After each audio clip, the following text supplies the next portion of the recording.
I'm good. I'll have a smoke while I wait for Marcella and Growl. The man's face darkened. The boss wants you now, so in you go. I cocked an eyebrow. You can try to drag me inside, but I should tell you, I'm going to kick your ass. Taken aback, the guy gaped at me. Then he actually lunged at me. I sidestepped him and kicked his ass like I'd promised. He stumbled against the wall of the other building, whirled around and prepared to attack again. This time with a pulled knife. I dropped my cigarette and stomped it with my boot. As nice as this is to watch, Luke is expecting you, so you better move your ass inside, Maddox. Mateo drawled where he leaned in the doorway with crossed arms. Our eyes met, and the cold calculation in them told me he wasn't too happy about my appearance. I shrugged and grinned challengingly at the bouncer. My body was grateful for the avoided fight. I really needed to get my ribs checked for possible fractures, but I needed my money for a new bike. The old Harley I'd bought recently was giving me too much trouble. And a place to live, so I couldn't waste any on medical treatment. There was a scratch on my bike, Mateo muttered. Not for me. I know how to treat a motorcycle. Not a woman, obviously, Mateo said, motioning me inside. I gritted my teeth. I had business to attend to, as you might have heard. Mateo simply smirked. Luke is waiting. Marcella and Growl were supposed to arrive soon as well, I said, then laughed darkly. But I suppose Growl will make sure Marcella stays home on Luca's orders. Mateo gave me a shark grin. He gave clear orders that you weren't supposed to see Marcella without supervision. You should have come to him before talking to her. I won't ask Luca for permission every time I want to see Marcella. I'm not his soldier, and she isn't a child. You better learn to play by our rules quickly, White, or you should run off to find your escaped biker buddies. I won't do you the favor of me running off. Marcella is mine. You ran off. Sure. And I don't suppose you and your brother had a hand in the reason for my longer disappearance. We arrived in the office where Luca waited with crossed arms beside the desk. So, you're back, Luca said, sounding surprised but definitely not pleased. I'm back, and I'll stay as long as Marcella wants me. We'll see, Mateo said, plopping down on the sofa with fake relaxation. I really wanted to put a bullet in his arrogant head. I glanced at Luca with a hard smile. I didn't mean to be gone so long, but I needed to settle a few things after a rumor about me killing Earl made the rounds. It's made my life a whole lot more difficult. Many people want to see me dead, present company included, I assume. Luca's face remained blank, not giving anything away. A few of my men followed you and saw you searching for something in old Tartarus drug hiding places. I thought I noticed a few assholes on my trail, I said with a shrug. I was looking for Tartarus money, if you must know. I don't want to have to rely on your money. I now have enough to find a place and get a new bike, so I can start working with your enforcers. Or have you changed your mind about that? Luca narrowed his eyes. If you have hints to possible hiding places of escaped Tartarus bikers, then that's still an option. Not all Tartarus members are a danger. Many were against Earl's plan, and some even became lone wolves to avoid involvement. These men could be useful assets. There's no sense in going on unnecessary killing sprees when they can become allies instead. I paused. But first, we need to discuss who leaked the information about Earl's murder. Either you gave the order to spread the news, or your control over your men is slipping. Luca looked ready to choke me, but Marcella stalked in, followed by a pissed-looking Amo. The Luca look-alike only sent me a brief scowl before he exchanged a look with his father that I couldn't read. Growl's face was apologetic. She insisted I bring her. You can go, Luca said. Growl closed the door. The second he was gone, Marcella turned on her father. I can't believe you're still treating me like a stupid child. I'm not a child, but you keep deciding things behind my back and even keep lying to my face. Marcella, Luca said in a low, imploring voice. I want to protect you. Is that why you tried to have Maddox killed by his old biker friends by leaking the information about Earl's death? So I was right. Vitiello had played dirty. I wasn't really surprised. Did he tell you that? Marcella's face turned red, her eyes growing big. She stalked closer to her father. You promised. I thought I could trust you. Her voice shook, not just with anger. And for the first time in my life, I saw a hint of a softer emotion on Vitiello's face, but it was gone too quickly. This is a conversation between the two of us, Luca said before turning to the rest of us. Outside now. I raised my eyebrows at his order, then returned to Marcella. Do you want me to stay?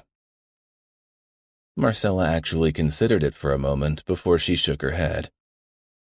Luca looked about ready to choke me to death for the mere question. I sent him a tight smile before I followed Matteo and Amo out of the room. Marcella could handle her old man like no one else. If someone could make him stop trying to kill me, it was her. But it definitely didn't sit well with me that I couldn't just retaliate like I would have in the past. But for Marcella, I was willing to try, no matter how suicidal it was. I didn't think you'd bother to come back, Matteo said once we were upstairs in the still empty bar. Didn't like the taste of freedom? I liked it, but I liked Marcella even more. Mama scoffed. For now, you don't know the first thing about our lifestyle. We're bound by rules you'll never understand. Returning to New York and working with the Familia meant being bound in ways I wasn't used to. He was right. My heart had always called for freedom, but now it longed for Marcella with every furious pump. Still, riding my bike and the freedom that came with it ran in my blood. I already missed the feeling of riding side by side with others. Is that why you wanted to have me killed? To give me back my freedom? A cowardly move to use others to do the dirty deed. Amo got in my face with a harsh expression. I would kill you myself right now and I'd enjoy it, if I hadn't given Marcella a promise. You have a strange understanding of keeping a promise. I thought only bitches stab someone in the back. Fuck you, White. You are and will always be a dirty biker and our fucking enemy. No matter what you tell Marcella and what she wants to believe, you'll eventually lose interest in my sister and return to your biker whores. I stepped closer to him until the toes of our shoes bumped against each other.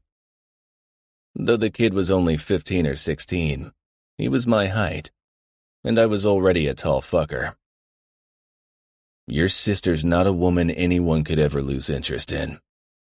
I'll always thank the fucking Lord that she chose me. You call kidnapping a choice? I tilted my head.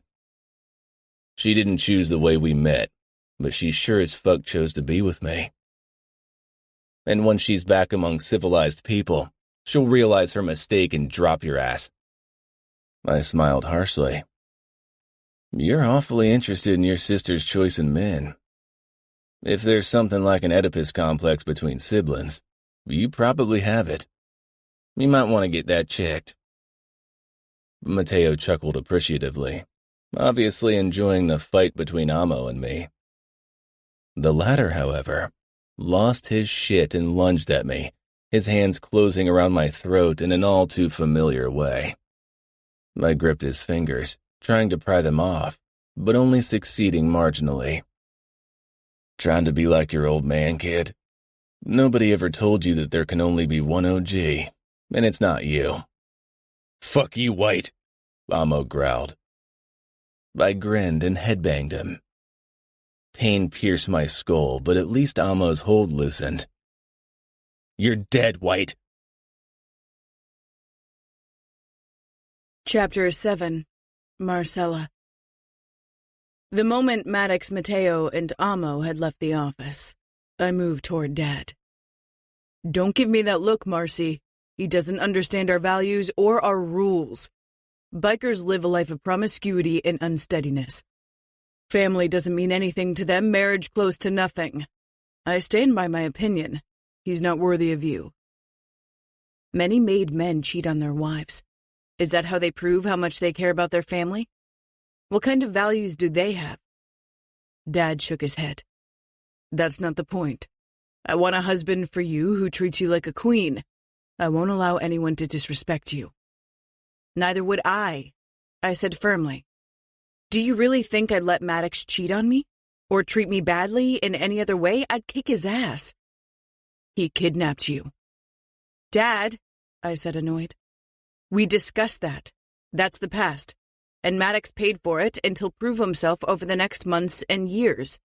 I don't have a doubt in my body about it. You'll face plenty of backlash for being with someone like him. The press, the other women, our circle overall. They won't take it kindly. I'll try my best to keep the rumors down, but even my power has its limits when it comes to a scandal of this enormity. I can handle it. People will badmouth me either way. I know what people will say. Many will gloat when they see my ear and tattoo. I won't allow them to make me feel bad.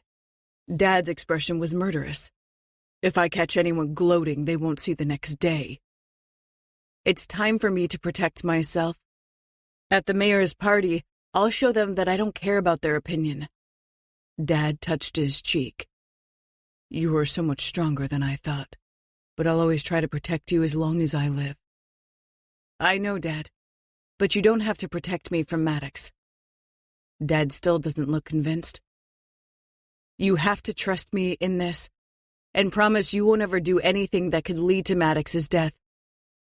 That's a promise I can't give. If he cooperates with us, every mission he goes on could pose a threat to his life. I gave him an annoyed look. That's not what I mean. Don't try to have Maddox killed. You're hurting me by doing this. Dad sighed. I always wanted you to grow into a strong-willed woman. If I'd known this would be the end result, I might have reconsidered. No, you wouldn't. You called me Marcella for a reason. Dad kissed my forehead with another sigh. You're right. But no matter how strong of a woman you've become, you'll always be my little girl, and I'll kill anyone who hurts you. I raise an eyebrow expectantly.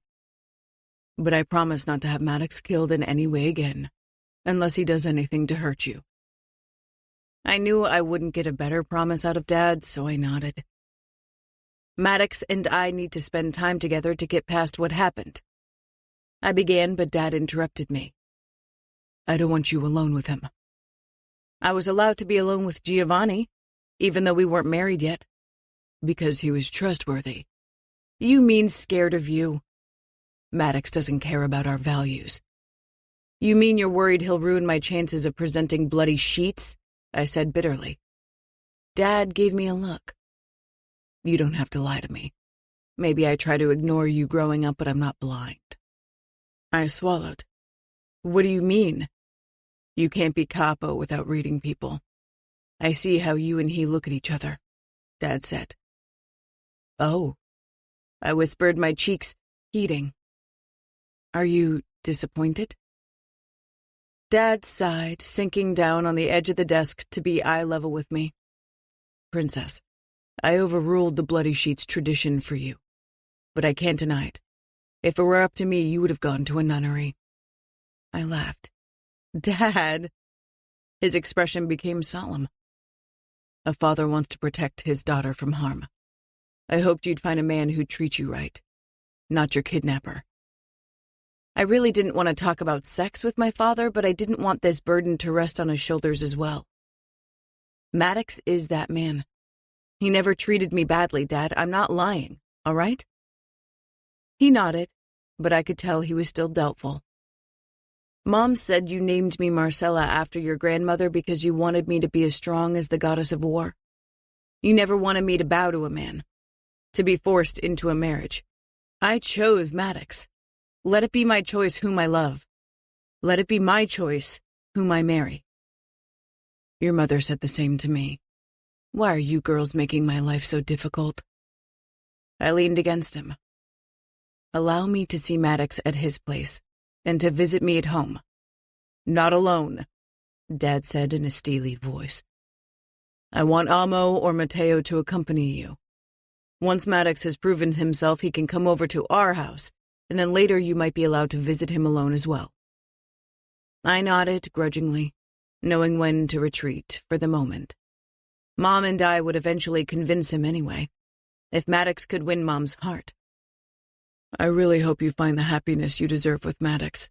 If he's really willing to give up the freedom and lifestyle that comes with MC life for you, then I might one day accept him. And stop wanting him dead, I said. Is there any chance you're going to apologize to Maddox? Dad's expression became stony. All right, it was worth a try. The voices outside grew in volume.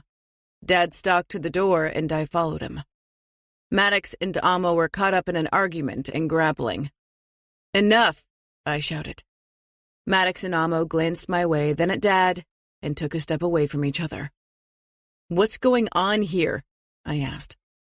Amo rubbed his forehead with a furious look but didn't say anything. I glanced at Maddox. Just clearing up a few things. I let out a frustrated groan. Can't you just try to get along for me? You're asking a lot, Mateo said. That we're even in the same room together with our bowels safely stowed inside our bodies shows you how much we care about you. One of Maddox's head wounds had burst open again and was dripping blood down his forehead. I walked over to him. Let me see. I pulled his head down and inspected the cut. It wasn't very deep. You should get stitches. It'll heal by itself. I don't go to doctors. I could do it, Mateo said with a shrug. Maddox grimaced.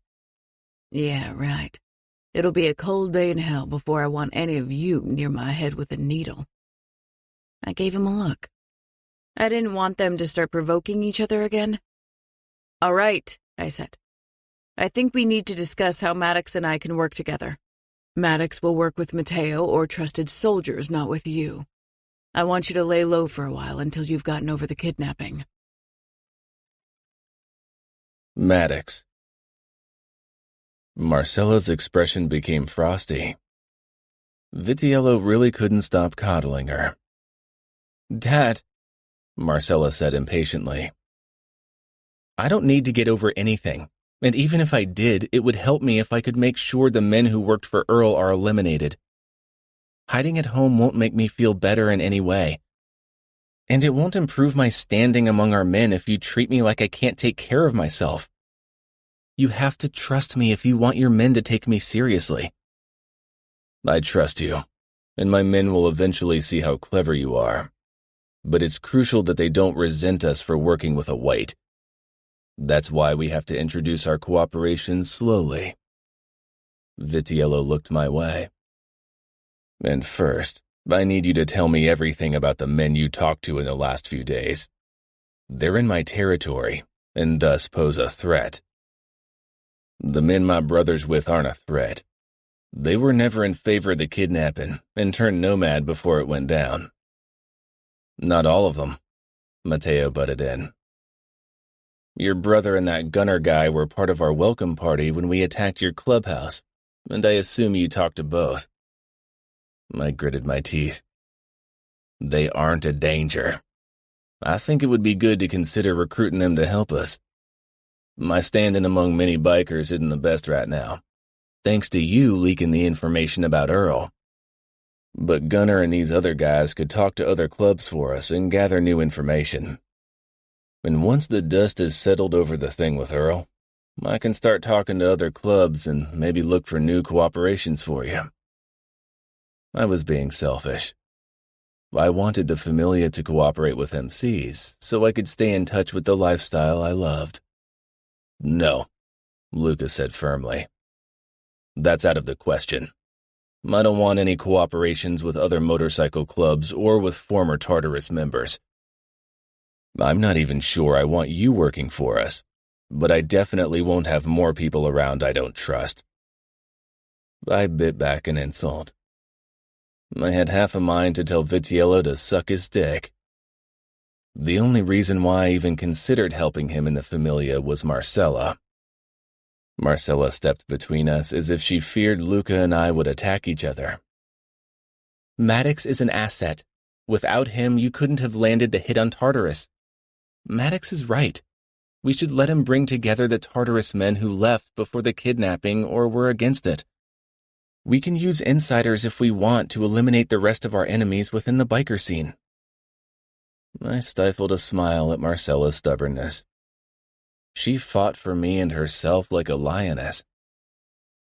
You really think he's going to be faithful to you once he's back to his biker lifestyle? That's why he probably wants to recruit his old biker buddies, Amo said. He's present, and I'm not a wild animal. Marcella is a woman that compels any man to be loyal. Not that it is any of your business how Maddox and I handle our relationship, Amo. I don't tell you how to treat your one-night stands either. She turned to Luca. And you, Dad, should really consider Maddox's suggestion. I think it's a great idea. Silence in the room. Marcella, as everyone else, you are bound to my judgment, especially when you become part of the business. It's my word that counts, and you'll have to abide by it. Marcella swallowed, but gave a sharp nod. If I recruit bikers for some of your runs, that would get your soldiers out of the line of fire, right? I said. For now, I'll help you track down possible dangers, and while I'm at it, I'll keep an eye open for possible allies. The Bratva has been cooperating with MCs before, and it can help you as well. Luca ignored my comment. Growl told me you didn't want to take me up on my offer to live in one of my apartments. I didn't miss the heavy note of suspicion in his voice. I changed my mind, but I want to pay rent. I don't want any pittance. I'll earn the money I spend with honest work. If you want to earn money with honest work, you're in the wrong place, Mateo said with a chuckle. I couldn't help but laugh. The asshole was too crazy for my taste, but his humor often was on point. He and Marcella fell in. Only Luca and Amo looked as if they had bitten into something sour. Luca stepped forward and I tensed. Fuck. I doubted I'd ever feel at ease in his presence. Unless I had a gun in my hand, which probably wouldn't make Marcella happy. His gaze could have frozen hell. I'm not the forgiving type, White. The only reason why you're here today is because Marcella begged me to spare you. If you mess with Marcella, or me, nothing in this world or beyond can stop me from giving you an excruciating end. Got it? Dad? Marcella whispered, her eyes going wide. My initial reaction was to lash out, but I held back for Marcella. I'll treat Marcella like a queen, and I'll treat you with the same respect you show me. So far, you are the only one who's tried to have me killed despite your word. I want us to work together for Marcella. I'm sick of revenge. What about you? Luca gritted his teeth, but then he gave a sharp nod. Amo shook his head, giving his sister a doubtful look. A bruise was forming on his forehead, giving me a feeling of sick satisfaction. I'll see what I can do about a place for you to live, Luca said in a clipped voice, picking up his phone. He walked a few steps away so he could talk without us listening in. I couldn't help but be wary of his secrecy. I could only hope Marcella's words had gone through to him. I doubted I could overlook another attempt on my life, even for Marcella. Marcella gave me a small smile, but she didn't move closer like I wished she would. Not being able to touch her was making this even harder. Luca turned back to us and pushed his cell back into his pocket. "Growl's waiting outside to show you the apartment, if you want it." I nodded, even if I despised the idea of living in a mob-owned place. "And rent's $2,000 per month," Matteo added with a grin. "I hope the place is worth that much money." "You were in New York, not in New Jersey, White," Amo muttered. I flipped him the bird, which actually made his lips twitch before his expression hardened. "Living in one of your places. I suppose Marcella is allowed to spend the night." The look on Luca's face might have made me shit my pants if I wasn't hardened to his madness. Marcella crossed the room and lightly touched my upper arm. "Why don't you go ahead and grab a drink at the bar while I have another word with my father?" The urgency in her voice made me nod. Would she always have to be the mediator between her family and me? That would get tiresome soon. She quickly stepped back before I had the chance to kiss her, which I would have done right in front of her old man. I met his furious gaze before I turned on my heel and left. Matteo and Amo followed me. I chanced to look at them over my shoulder. "Is my comment going to earn me a weighted dive in the Hudson? Or why are you creeping up on me?" "If you take a weighted dive in the Hudson, Luca would want to be the one to dump you in, White. No worries," Matteo said. "That's a consolation," I muttered and took a seat at the bar on the ground floor. Amo leaned against the bar beside me. "You realize you'll have to marry my sister if you want to get in her pants." "You mean again?" I almost asked, but stifled the impulse in the last second. But Matteo had obviously caught on. He smiled harshly. "White, Luca might be willing to bend the rules a bit for Marcella, but don't think we'll abandon our traditions for you." Marriage had never really crossed my mind before. Most bikers in Tartarus lived with their old ladies without marrying. Of course, I knew of the strict traditions the Familia abided to. I'd never expected me to get involved with them. Maybe Marcella really wanted to wait until we were married to have sex again. Fuck. Was I ready to marry? And would she even want to marry me? I could only imagine the scandal that would cause. The Princess of New York marrying a dirty biker. The odds seemed stacked up against us. I really needed to talk to her alone. For the first time, I realized how little we knew about each other. The only thing I was certain of was that being with Marcella felt right.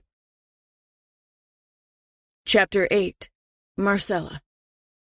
After some arguing and eventually begging, Dad allowed me to be alone with Maddox in his office for a few minutes. "We'll be in the hallway," Luca said loud enough so Maddox could hear him before he closed the door, leaving me alone with Maddox. Maddox practically undressed me with his eyes. I shook my head, but my own body longed for his closeness as well.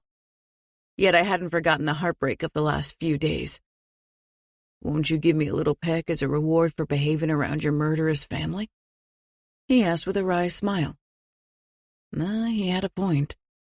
After everything that had happened, Maddox had every reason to be pissed. I walked over to him, and with every step I took, my pulse pounded faster. I'd never felt this physically drawn to a person. Maddox's smile broadened when I arrived before him, and my stomach exploded with butterflies. Maddox wrapped his arms around me and kissed me unexpectedly, gently, before he buried his nose in my throat. "You smell different than I remember." "You mean I don't smell like dog and blood anymore?" Maddox shook his head. "You never wore perfume. Now you do." He was right. I'd put on my favorite perfume from Le Labo, Fleur d'Oranger. It had made me feel more like myself, which was strange considering it was only a scent. You don't like it? I asked quietly. For some reason, Maddox not liking my favorite scent equaled him not liking the person I used to be, and in parts still was. He'd only met a small caged-in version of her, but never the full me. He'd have to get to know her. We'd both have to get to know each other anew now that we were both free. No, it smells great, like a stronger version of your skin's natural scent. Really? I asked, surprised and relieved. Maddox simply nodded, his nose still pressed into my skin. His warm breath felt good, comforting. I wanted to sink into him and let myself fall, maybe even allow myself to face all the worries of what lay ahead. I tightened my hold around his wrist. Maddox groaned briefly but didn't let me go when I was trying to pull back, remembering his injuries. "Fuck, I missed you," Maddox murmured, lifting his head to scan my face as if he was trying to memorize every inch of it. He bowed down his head and pressed his lips to mine. I wanted to lose myself in him, in the kiss, but after a brief moment I caught myself. I stepped back with a smile. Maddox gave me a questioning look. "I think we should take it slow. Your body's saying something else," Maddox said with a teasing smile. He was right. My body longed for more. Maybe it was good that Dad wouldn't allow me to spend time at Maddox's place, because I wanted nothing more than to fall asleep by his side. But deep down, I knew it was too early for it. "I missed you too, but I want to take things slow. We have to get used to the new situation." "You mean you want to see if you still want to be with me now that you're back in your fancy life?" I narrowed my eyes. "No. I know what I'm feeling. And you?" Maddox wrapped his arms around my waist, his voice low. "Snow White, I betrayed my club for you. I killed for you. I got tortured for you. And I'll even make peace with your old man for you. If that isn't proof of my feelings for you, I don't know what is." His eyes were fierce, dispersing the doubt I felt.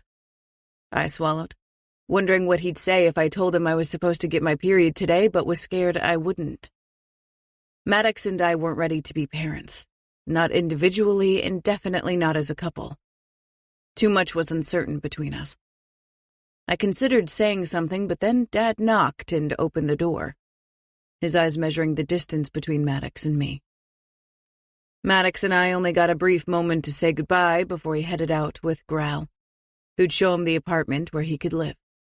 And I headed home with Dad and Amo, who were both quiet during the drive. I didn't speak either, longing for Maddox. In the afternoon, the doc checked on my back and ear again, finally giving me the green light to make an appointment at a tattoo studio. I'd already chosen the best studio in New York and got an appointment the next day. Usually they were booked many months in advance, but as usual, the name Vidiello worked wonders. I wanted the ugly tattoo on my back covered up as quickly as possible, and hopefully with it, the memories that haunted me at night. After the call, my phone beeped again with a text from an unknown number. "Hey, Snow White, I got a phone and your aunt gave me your number. How about you come over to my place tomorrow?" I smiled. Of course, Aunt Gianna wasn't following the rules. "I have an appointment at a tattoo studio tomorrow afternoon. Will you come with me as moral support?" The moment I typed the words, I felt relief. I was scared of getting inked again. Not because of the pain, I could withstand it, but I worried about the memories linked to it. "Of course. Just tell me when and where, and I'll be there. Pick me up at 3 p.m. at home." I considered adding a kiss smiley, but this felt strange. Maddox and I weren't really in a relationship yet. We hadn't even discussed the parameter of our bond yet. So far, there hadn't been time. "Sweet dreams. I miss you." My heart rate picked up. "Miss you too." Everything about this felt strange, scarily normal. I was too nervous about the tattoo appointment the next day to sleep, so I went over to Amo's room. The door was open. I was still angry at Amo and Dad, but at the same time, I couldn't resent them for wanting to protect me. I leaned in the doorway and watched Amo. He was changing the bandages around his arm and waist.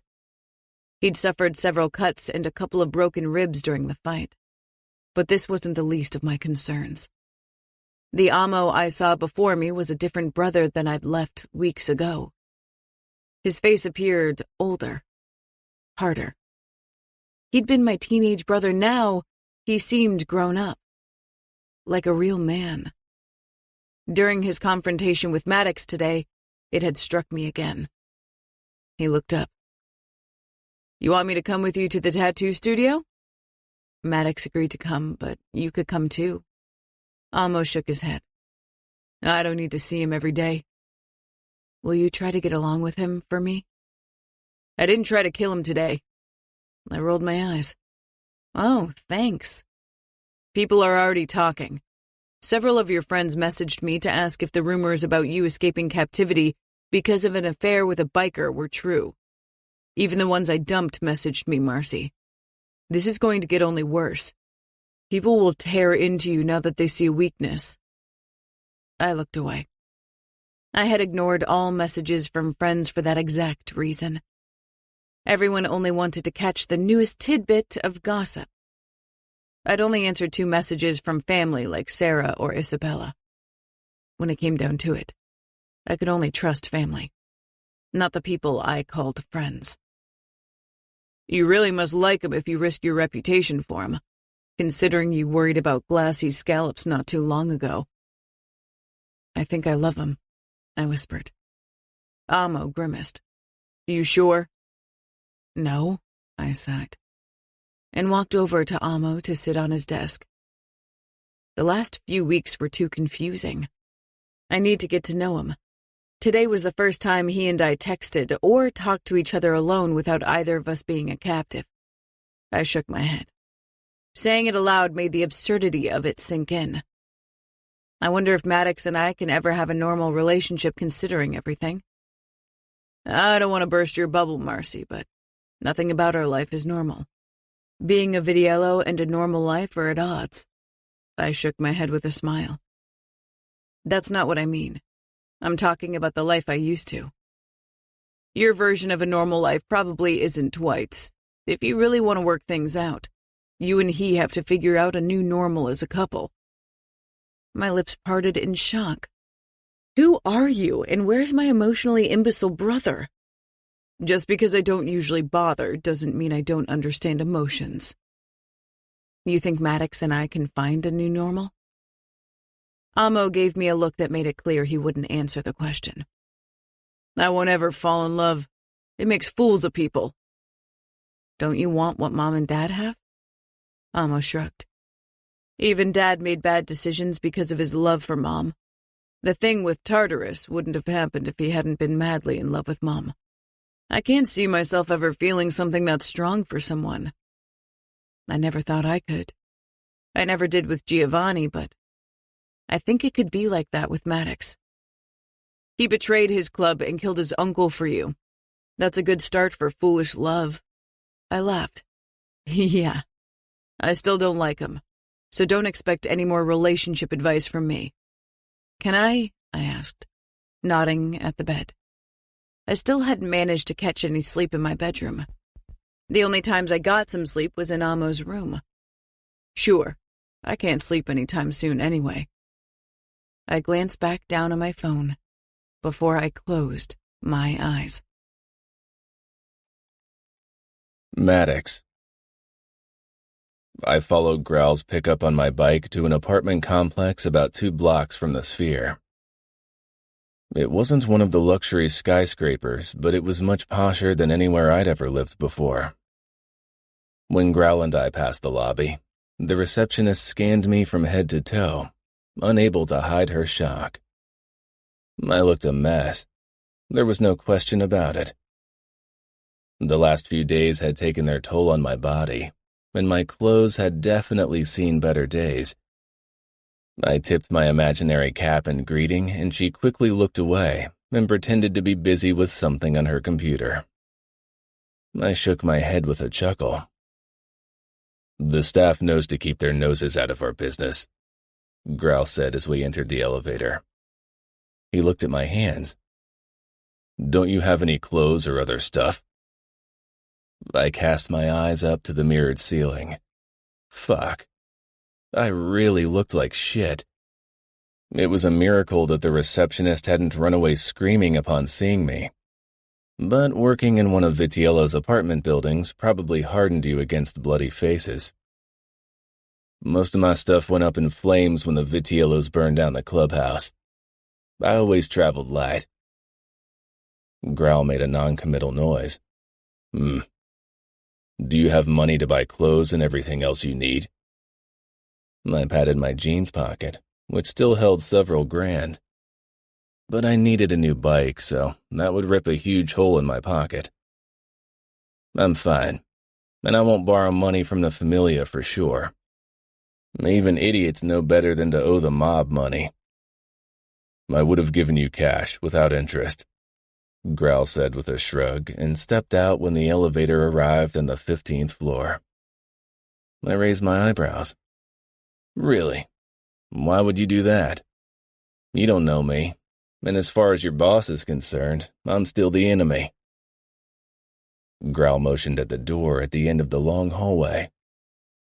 "Because I once arrived in New York without anything to call my own as well." I nodded. Growl unlocked the door and motioned for me to go in.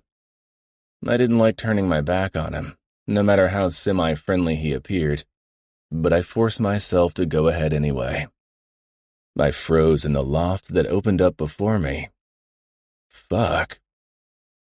The living room / kitchen / dining area was big enough to serve as a ballroom. The ceiling was twice the height of a standard room at least. "I don't need that much space," I said.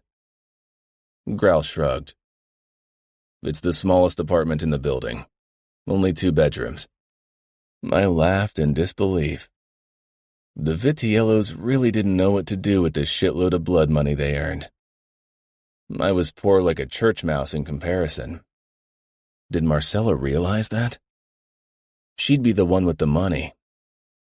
So far, all the girls I'd been with had been in awe of me because of my status in the club and the not-too-shabby amount of money I earned as vice. But all of this meant nothing to Marcella. I was a nothing in her world, and especially in the eyes of her family. "I don't intend to have any guests except for Marcella, and she'll sleep in my bed." Growl's expression hardened. "Better watch out with those comments around other people. Luca won't appreciate it if people talk badly about his daughter." "If she's with me, it can be expected that she'll sleep in my bed. But I suppose not in your old-fashioned world."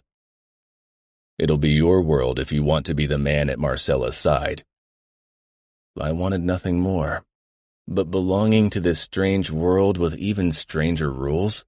Fuck. That would be almost as difficult as not ending up killing Luca Vitiello. Growl held out the keys in one tattooed, scarred hand. I took it, then motioned at his tattooed sleeves and tattooed throat. "Do people accept the way you look? Most of the mobsters like to look like businessmen in their expensive suits. I'm Enforcer, and I used to be the enemy. People will always treat me different. I don't care." He moved to the door. "I should go now." "Wait," I said. "Can you give me Marcella's number?" Growl shook his head. "Not my place." I almost rolled my eyes. "All right, then give me Mateo's number. Or does he need protection from me as well?"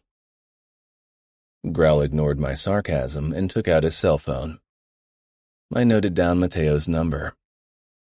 From the 3 Vitiello men, he seemed my best option to get Marcella's number. Maybe Luca would be pissed if I didn't ask him, but I had absolutely no intention of crawling to him every time I wanted to contact Marcella. He could suck it up. I walked over to the floor-to-ceiling windows overlooking Manhattan. I'd never lived in the middle of the city, in an apartment high above the city. I wasn't sure I liked being so high up above the ground. I preferred my bike closer to me. If I felt the need to take a ride, I didn't want to have to walk 10 minutes. I leaned against the glass, stunned by the turn my life had taken. If someone had told me a few months ago, I would have called them crazy. Shaking my head, I took out the cheap phone I'd bought in a pawn shop and called Matteo. He picked up after 3 rings. Vitiello. His voice was cold and businesslike. Hey, future uncle-in-law, can you give me Marcella's number? I couldn't resist the provocation. Matteo seemed like someone who could deal with it, better than Luca or Amo anyway. Matteo let out a sharp laugh. Hey, future fish food, trying to bypass my brother is a fucking bad idea. Even a pea-brained biker should grasp that. In the background, I could hear female voices, distant at first, then closer. Is that Marcella's lover boy? Someone asked, and I couldn't help but grin. Not now, Matteo said, and his voice had a softer note I'd never heard. That's kinda cool, said a higher girl's voice. Can I ride his bike one day? Sure as duck not, Matteo said. I snorted. Sure as duck? But Dad... Your daughter can ride my bike if she wants. Careful, Matteo whispered in a deadly voice. I don't want you anywhere near my family anytime soon. Of course not, I gritted out. Matteo, we can decide who we want to meet or not, and if he's the man Marcella chose, then I sure as hell want to meet him, with or without your approval. You're free to guard us, of course. Ouch. Matteo's wife had big balls. Sure, babe, but if Biker Boy looks the wrong way at you or Issa, I'll ram my blade into his throat with or without your approval. Ew, Dad, that's disgusting. I heard rustling and then a door closing. I never thought that you Vitiellos allow women to talk up to you. Old ladies know when to keep their mouths shut and show respect. See, we Vitiellos might be brutal fuckers who carve our enemies open like a goddamn Halloween pumpkin, but we treat our women right. If that's not something you can do, you better ride your bike into the sunset ASAP. Calm down. If I wanted a woman who worshipped the ground I walked on, I wouldn't have picked Marcella. I like that we're equals. Matteo made a noise that suggested we weren't really. I chose not to comment. After all, I needed his cooperation. What about Marcella's number? Call Luca. He hung up on me. Fuck. I stared out the window. I wanted nothing more than to talk to Marcella, to be reminded why I was here in this place, why I chose to be surrounded by enemies. I went to the marble bathroom and took a piss, still seething, when my phone beeped with a message with a number and the words, Marcy can decide if she wants to talk to you, but if you hurt her, you're dead. Gianna. The name distantly rang a bell. I could only assume she was Matteo's wife. Thanks. I considered calling Marcella, desperate to hear her voice again, but I wasn't sure if that would alert Vitiello. I wouldn't put it past him to confiscate her phone just to stop us from talking. Instead, I messaged her. She replied almost instantly, and just like that, my doubts evaporated. The moments without her were the hard ones, where everything I'd lost loomed over me. The moments with her, worth every ounce of pain. Chapter 9. Marcella. All through the night I kept thinking about my reunion with Maddox. It had been overshadowed with so many conflicting emotions. Anger toward Maddox and Dad and Amo. Relief, joy, but also worry over what lay ahead. Almost everyone was against this bond. I needed to talk to someone about Maddox, about my feelings and what had happened. I loved Mom, and I talked about almost everything with her, but this was something I couldn't share with her, especially my worries over a possible pregnancy. I was still desperately waiting for my period, which I should have gotten yesterday. I'd on occasion talked to my girlfriends from college about Giovanni, about meaningless couple things, but this was too personal, which was strange considering I wasn't even in a relationship with Maddox yet. I wasn't sure what we were at this point. I wanted us to be together, that's all I knew. But our relationship was far more controversial and explosive than anything with Giovanni had ever been. I messaged Aunt Gianna, asking if she had time for a one-on-one yoga session. She replied within a minute. "I'm already in the studio. Come over." After getting the okay from Dad, which he insisted I had to ask for every time I left the house now, I let one of my bodyguards take me to Gianna's gym. Gianna waited for me at the staff door, dressed in yoga pants and a cut-off tank. None of the other Mafia wives, especially if they were moms, dressed like that, which was one of the reasons why Gianna was perfect for the conversation I needed to have. She defied conventions, and lived however she wanted to live within certain restrictions of mob life.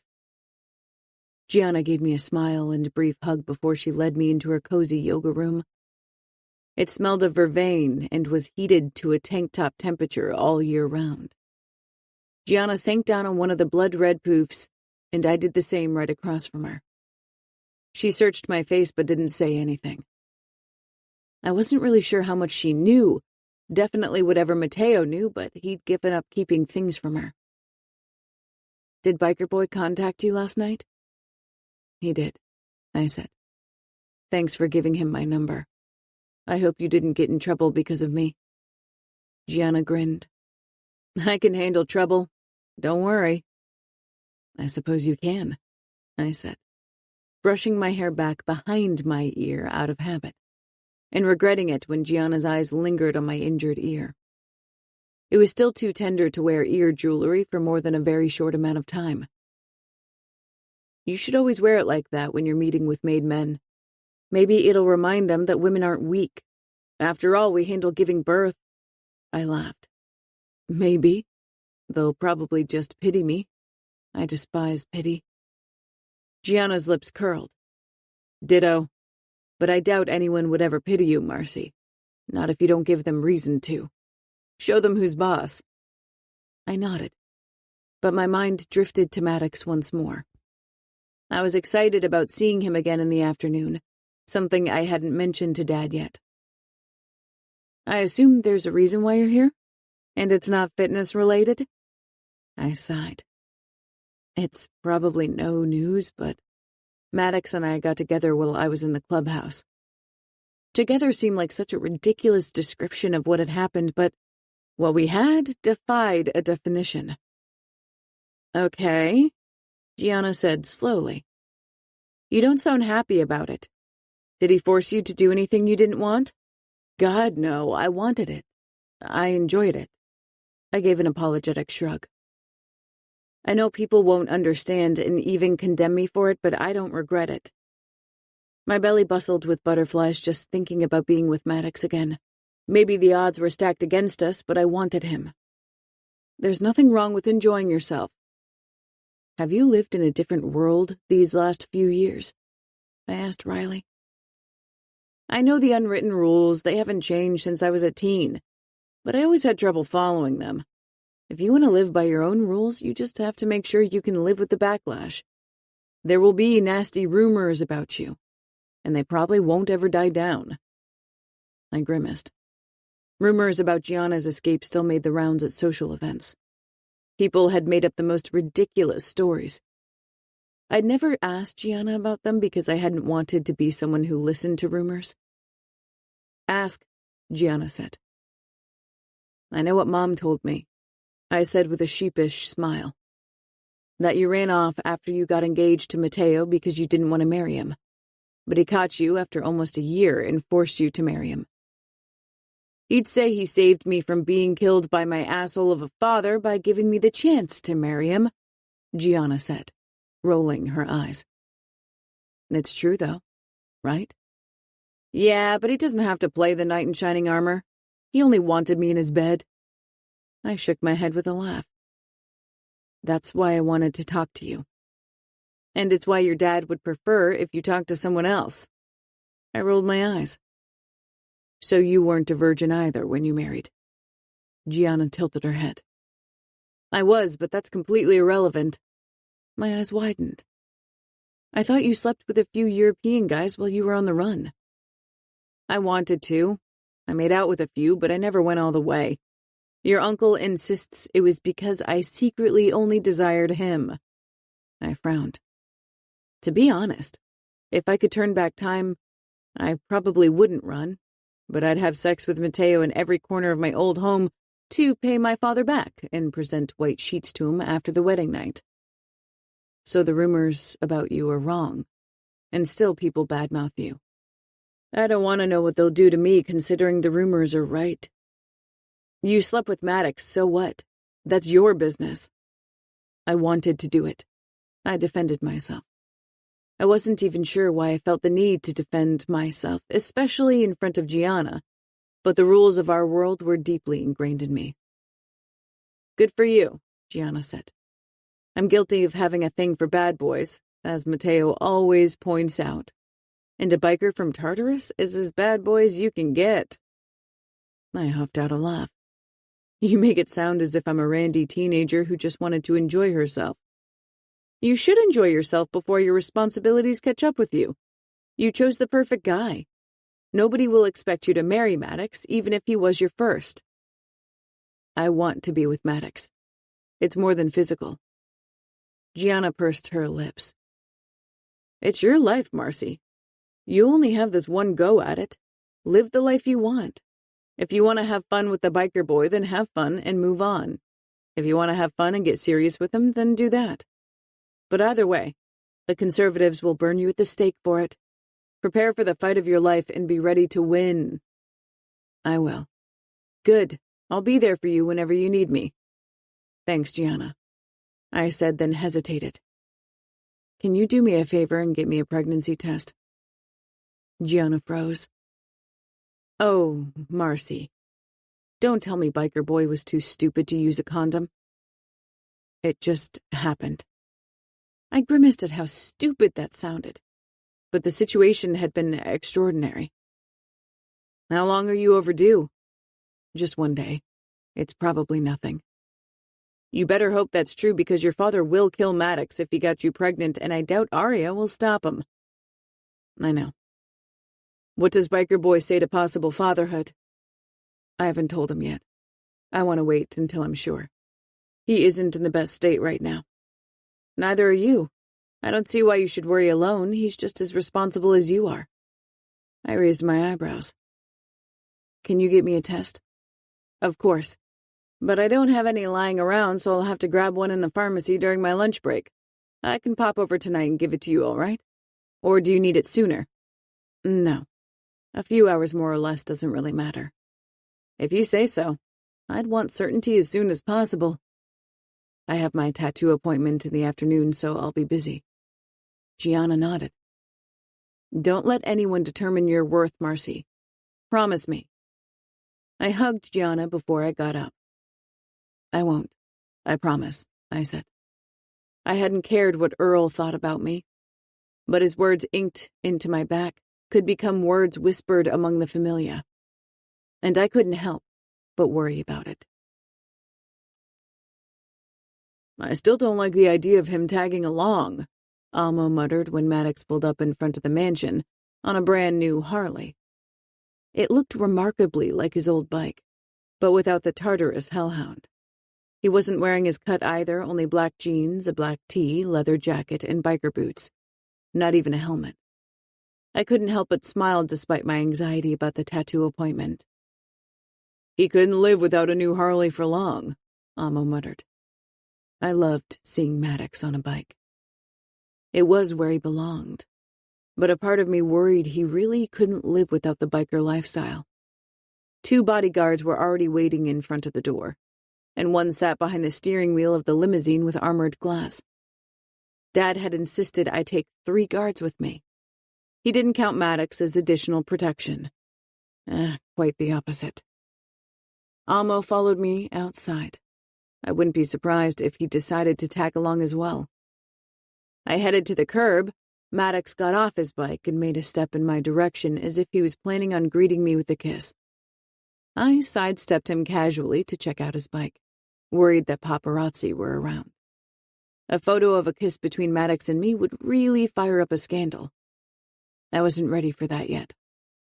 Not before I felt more like my old self.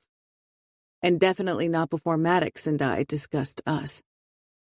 Maddox raised his eyebrows but didn't comment. Amo lifted his jacket to reveal 2 guns. "Do you need one to defend Marcella?" I gave him a grateful smile. That was his way of making peace with Maddox. Maybe last night's conversation had really changed things in his mind. I hoped it had. If the outside world was against Maddox and me, I needed at least my family on my side. "Thanks, but I'm equipped." He lifted his leather jacket in the back, revealing a gun. Then he turned to me. "I suppose you won't ride with me?" I could see the disappointment in his face. But for one, Dad would throw a fit if I didn't drive in the safe limousine, and I didn't want photos like that yet. "I have to take the car." Maddox nodded once. The distance between us physically and emotionally killed me, and judging from his expression, it killed him too. "I'll drive ahead to check if the road is safe, Snow White." Snow White. I despised the name in the beginning, but not anymore. He mounted his Harley again and gave me a look that made me regret not riding with him. I wanted to share this with him. Wanted to understand what he felt when he rode his Harley. Instead, I got into the limousine and watched through the tinted windows as he drove ahead.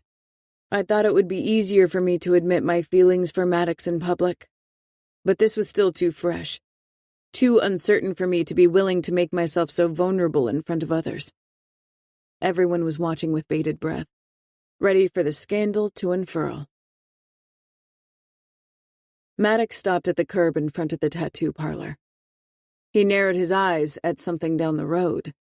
I got out as Maddox got off his bike and headed for the front door of the tattoo studio, which had closed so I'd give him privacy while getting my tattoo. This time he didn't try to touch or kiss me, and I resented my own cowardice. "What did you see?" "I thought I saw a lens."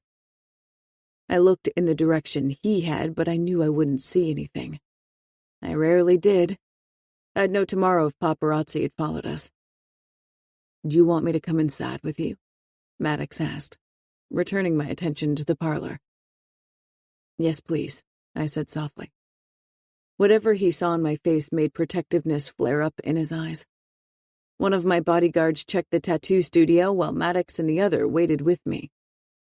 Once inside, only Maddox stayed close by as the tattoo artist greeted us. He was covered from head to toe with tattoos, even his bald head and throat. Only his face was still untouched. The tattoos adorning his body were colorful and intricate, nothing like the horrid scribbling on my back. It was obvious that he felt uncomfortable in our presence. I didn't really feel comfortable in this place either. I'd never wanted a tattoo, but I still wouldn't have chosen to get inked if it hadn't been forced upon me. He led us over to a lounge chair, and I sat down on it, feeling reminded of a doctor's office. It didn't really settle my nerves. The man, Constantine, cleared his throat. "Can I, take a look at the tattoo you want to cover?" "Oh, of course." Few people had seen it yet, and I felt hesitant about having the bodyguards see it. Dad would make sure they didn't say anything. But on occasion, tidbits of information reached a wife's ears, and then all bets were off. "Why don't you guard the doors with your backs to us?" Maddox said sharply. They ignored him. Maddox stalked toward one of them and got in his face. Do I have to smash your ugly face in for you to turn around and give your boss's daughter some privacy? Your word means nothing. My bodyguard spat out. I sent him a scathing look. Turn around. Both men finally did, and Maddox stalked back to me looking pissed. I can't even ram my knife in their throats without risking to piss off your father. That wouldn't be a good start to your cooperation? No, I said. They'll learn to respect you when they realize how brave you are. Maddox leaned closer, meeting my gaze. Fuck, I'd die for a kiss from you right now. Heat washed through me. Later, I promised. I unbuttoned my blouse but kept my bra on, then turned my back to the tattoo artist. When he sat down on a stool behind me to inspect the tattoo, I cringed. Maddox watched with crossed arms. His expression reflected a myriad of emotions, anger and guilt at the forefront. He obviously blamed himself. And a tiny part of me did too. I was glad I didn't see the tattoo artist's face when he read the words on my back. I hadn't looked at them again after that first night. Can you cover it up? I whispered, terrified he might say no. It'll take a few sessions depending on what you want. You need a crown, that's for sure, Maddox said. I peered up at him, catching the tattoo artist nodding from the corner of my eye. That could work. A crown could cover up both words if we chose one with a wide rim and deep coloring. A crown, I said with a smile. That'll annoy many people. We wouldn't want that, right? Maddox grinned daringly. A crown it is, I confirmed. Maybe we can keep the word Vitiello? Weave it into the crown somehow? That could work, but the original words would be covered up completely. This is horrid work. Even first-year trainees do a better job on pigskin. I tensed. I knew he was angry because of the ugly tattoo and didn't want to make me feel bad, but I was definitely not as thick-skinned about this as I wanted to be. Hey, how about you think before you talk? Maddox growled. Constantine's eyes grew wide and he leaned back slightly, regarding Maddox warily. I didn't mean any offense. It's okay, I said firmly, not wanting to make a bigger deal out of it than it was. Can we start right away? Sure, once you've chosen a design, I can start contouring. I picked a crown with an intricate design around the rim, so the words could disappear beneath it. A beautiful crown an empress would have worn for her coronation. Fear washed through me when the tattoo artist grabbed the needle, remembering the helplessness and panic from last time. My hands became sweaty and I sought Maddox's gaze. He motioned at the tattooist to wait and squatted before me, where I lay on my belly on the couch. He took my hand and kissed my palm, his smile reassuring. I gave a nod and Maddox gave the tattooist the sign. I winced when the needle pierced my skin but quickly realized that it didn't hurt nearly as much as Cody tattooing me. Maddox held my gaze the next 2 hours until the contouring was done. His gaze anchored and calmed me. With him by my side, I'd get through this and emerge stronger. After I'd made my next appointment, we left the studio side by side but no longer touching. I longed to reach for his hand but held back. I glanced toward Maddox's bike, desperately wanting to ride with him, and not just that. I wanted to go to his place with him, be alone with him, feel his body on top of mine, but I knew it was too soon.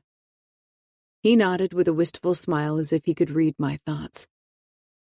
Call me when you need me again, he said, hovering close to me before he pressed a kiss to my cheek.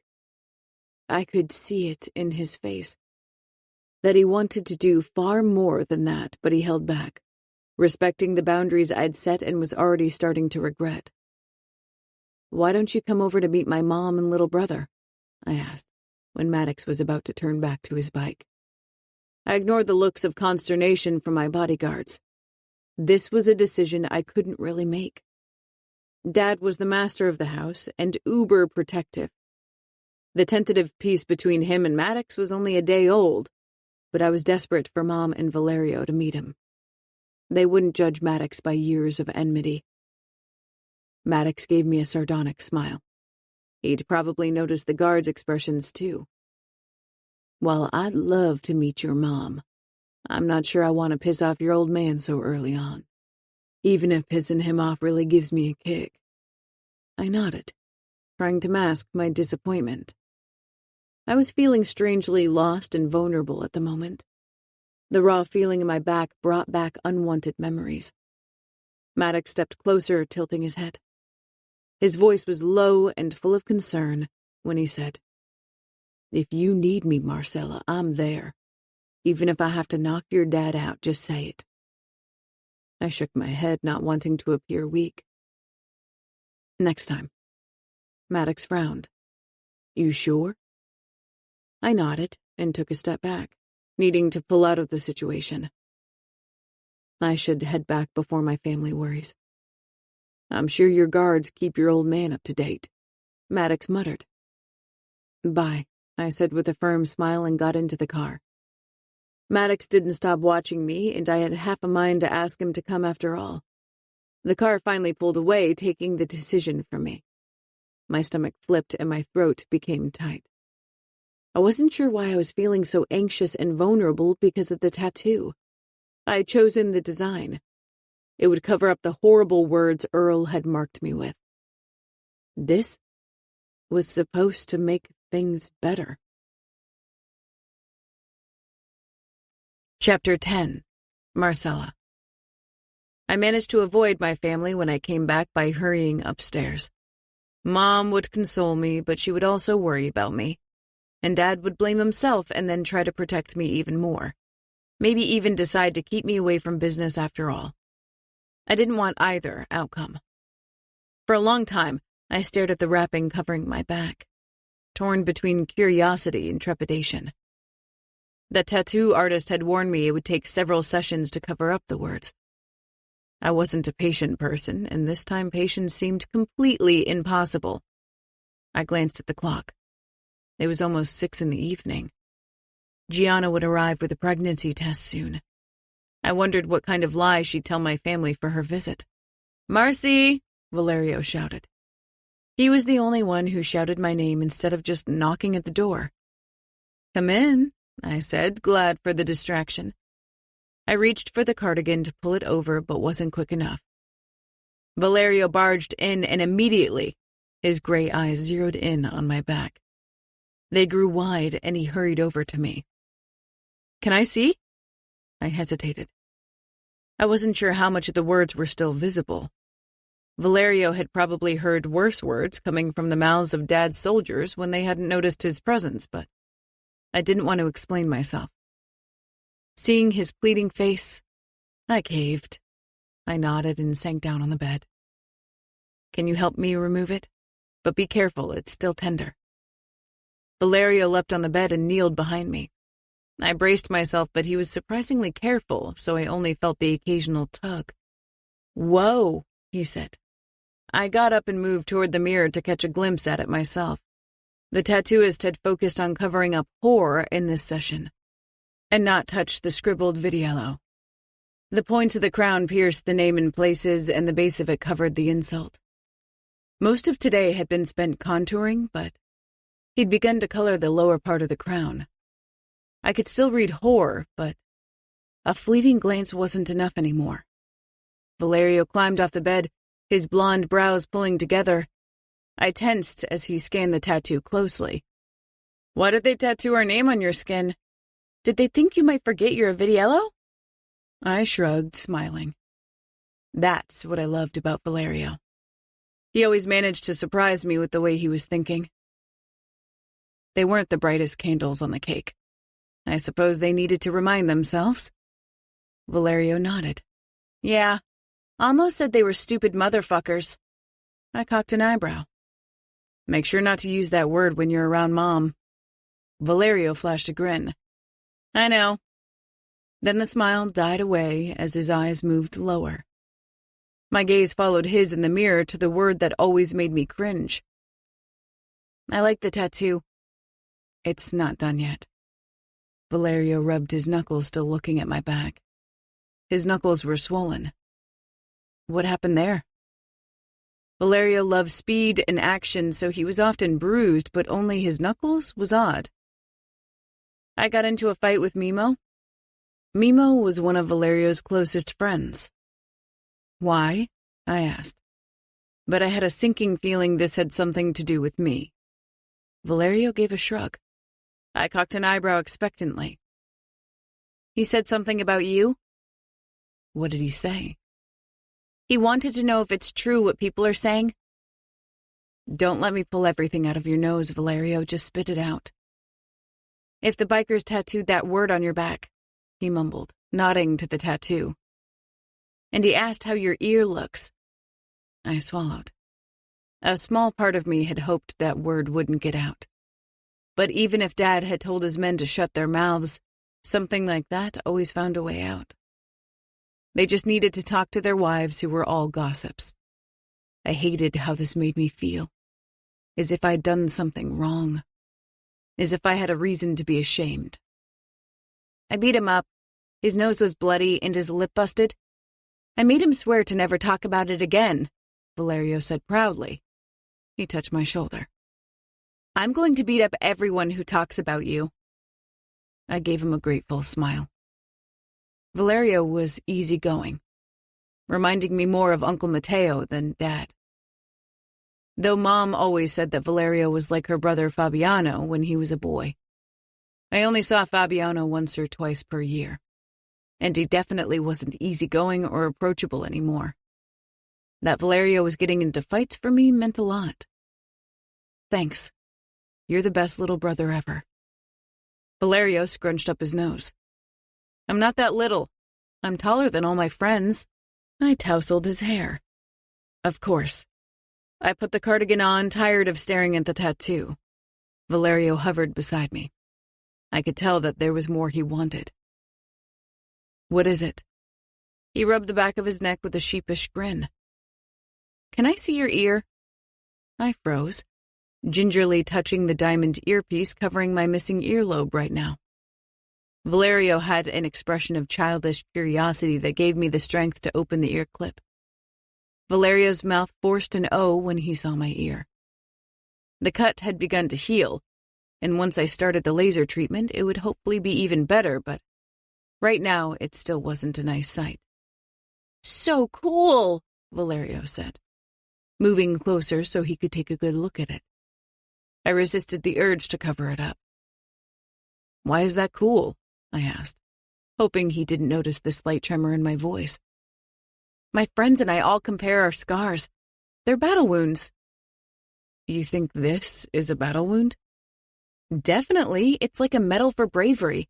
It shows you won a battle. I pursed my lips. I don't feel like I won, I admitted. I wanted to slap myself. I shouldn't unload my emotional bullshit on my little brother. He should worry about bike races and schoolwork, not my messed up problems. Of course you did, Valerio said aghast. They are dead, and we videos showed them who's boss. I nodded, but still felt emotional. I wasn't sure why a tiny piece of ear and a soon-to-be covered insult were taking such a toll on me. The men in my family had survived worse. Even Mom had already survived a bullet wound. I needed to be strong. Don't you have homework to do? I asked. Valerio was clever enough to take the cue and left. The moment I was alone, a heavy feeling settled in my chest. I felt alone in a sense I couldn't explain. A loneliness only one person could disperse. I picked up the phone but hesitated. I didn't want to appear needy or weak. I'd drawn certain boundaries for our relationship and I didn't want to tear them down yet. But I needed someone who knew what had already gone down. I wish you were here. I typed and sent the text off. Right afterward, I wished I could take it back. I stared at my face in the mirror. I'd put on makeup for the tattoo appointment today, the first time since Earl's death. Makeup always made me feel more like myself. The sound of a bike engine made me perk up. I hurried toward the window in the guest room across from mine just when Maddox pulled into the street with his Harley. My eyes grew wide. How could he be here already? I hurried out of the room and downstairs when I came across Dad, who was about to open the front door. His eyes cut to me, his expression hard. "What is he doing here? Did you ask him to come?" I nodded, my throat too tight for words. Dad scanned my face, and whatever he saw made him pause. "Marcy? Can he please come in?" I got out. Dad hesitated. I could see the battle in his eyes. Of course, Gianna picked this moment to arrive in her Mini Cooper, faster than allowed and coming to a halt with screeching tires. "Great," Dad muttered. I could only agree. Gianna wasn't always the most discreet person, especially when she thought someone should know something, and she definitely thought Maddox should know I was worried about being pregnant. Maddox. I'd been riding my bike in the blocks near Marcella's home for about an hour. Not even sure why, except to feel closer to her when I got her message. I didn't even pause to reply. Instead, I headed straight for her. I didn't give a fuck if Vitiello wanted me there or not. Marcella needed me. That was all that mattered. If I had to ram a blade into his thigh again to see her, then I wouldn't hesitate. I got off my bike and glanced from Marcella's old man to a woman with red hair getting out of a ridiculously small car. She was trying to usher her bodyguards away, who tried to shield her from me. One of them had his gun drawn and looked ready to put a bullet in my head. I smiled grimly. I was feeling more and more welcome in the Familia every day. "My God, stop hovering," the woman thundered. I wasn't 100% sure, but I guessed she was Matteo's wife. Earl had shown us a few photos from Vitiello family members once, but my main focus had always been on the men. I'd never had any interest in attacking the women, until Earl had decided to kidnap Marcella. Luca said something to Marcella which made her take a step back, hovering inside the doorway. Her eyes darted to me, and in them, I could see the same longing that had made me drive around the area. Luca walked down the steps to meet Gianna halfway. He still had the slightest limp, and I still felt sick satisfaction about it, even after he spread the information about Earl's death by my hands. Her bodyguards finally returned to the limousine they must have used to trail her. I decided to stay by my bike until the bodyguards were gone. I didn't trust them not to put a bullet in my head the second I turned my back on them. The redhead glanced my way, more curious than hostile. Luca motioned for her to go inside, but she waved him off. His face flashed with anger, and finally, she moved toward Marcella. Luca headed for me. His expression left no doubt what he thought about my presence. "You don't follow rules very well.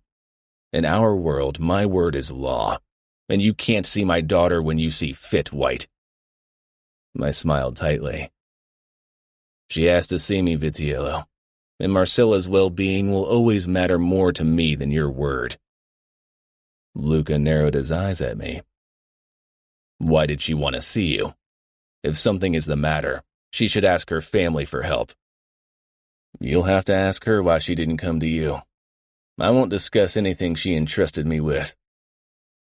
Luca glanced back at Marcella, who still hadn't moved from her spot in the doorway. Gianna was right beside her. With obvious disdain, Luca nodded. "You can come inside, but only in the living room. You won't go anywhere else, and you definitely won't approach my wife or youngest son. Do you understand?" "Understood." Luca's eyes bored into me with warning. "My promise to Marcella doesn't extend to the possibility of you causing harm to anyone else from my family. Then, I'll slaughter you without hesitation." I gave him a grim smile. "I won't bother your wife or son." Luca led the way, and I followed a few steps behind him, casting the occasional glance at the bodyguards in the car and in a guardhouse next to the mansion, Marcella's face lit up when I ascended the steps.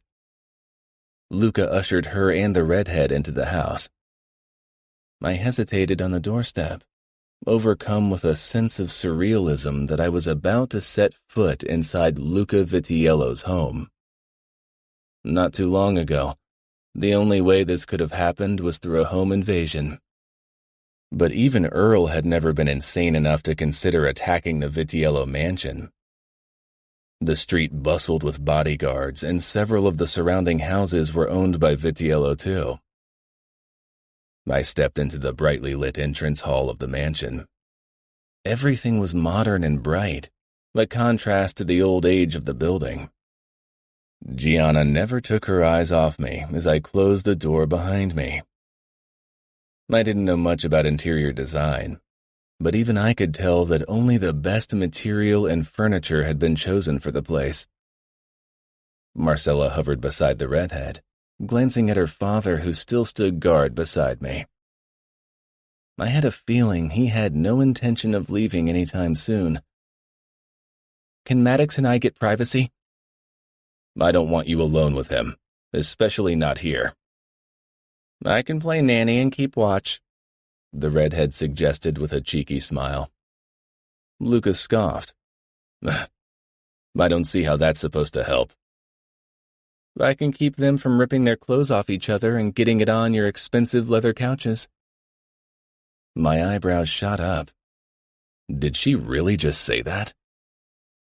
Marcella's cheeks turned red and fuck, the sight almost undid me.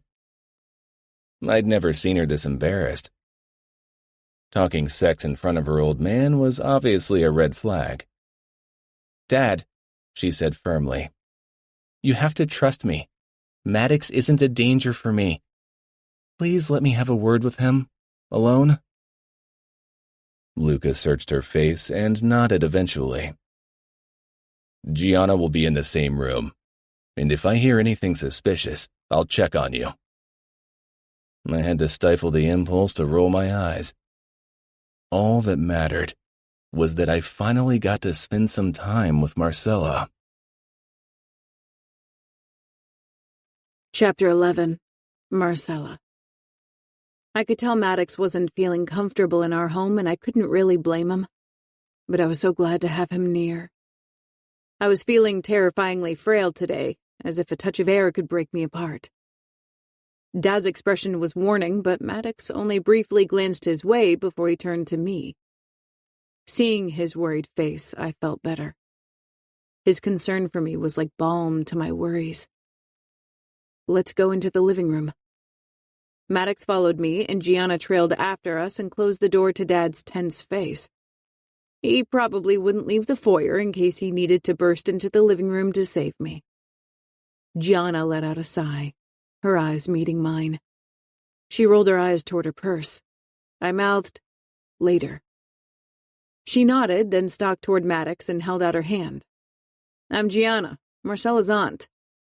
Surprise crossed Maddox's face before he shook Gianna's hand. I couldn't help but smile. This was a tiny step, but I hoped Maddox could see that not everyone in my family was unwilling to give him a chance.